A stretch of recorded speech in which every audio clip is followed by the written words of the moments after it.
અરવલ્લી જિલ્લાના મેઘરજમાં આજરોજ ફાગણ વદ દસમના દિવસે સુહાગન મહિલાઓએ દસમના વ્રતની ભક્તિભાવપૂર્વક ઉજવણી કરી હતી।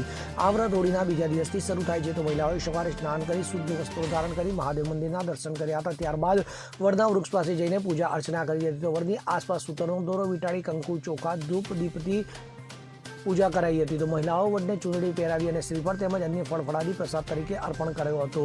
ફાગણ વદ એકમથી શરૂ થયેલા આ વ્રતમાં મહિલાઓ ગળામાં સૂતરનો દોરો ધારણ કરે છે। 10 દિવસ સુધી પૂજાપાઠ કર્યા બાદ આજરોજ નવો સૂતરનો દોરો ધારણ કર્યો હતો તો આ દોરો 1 વર્ષ સુધી આળામાં રાખવામાં આવે છે જે પતિના દીર્ઘાયુષ્ય અને પરિવારની સુખ શાંતિનું પ્રતીક માનવામાં આવે છે। તો વ્રતધારી મહિલાઓ આખો દિવસ ઉપવાસ રાખે છે અને રાત્રે જાગરણ કરે છે તો ભજન કીર્તન અને નૃત્ય દ્વારા વ્રતની પૂર્ણાહુતિ કરવામાં આવે છે। આ મેઘરજની મહિલાઓએ પૂર્ણ શ્રદ્ધા અને ભક્તિભાવથી દસમના વ્રતની ઉજવણી કરી હતી।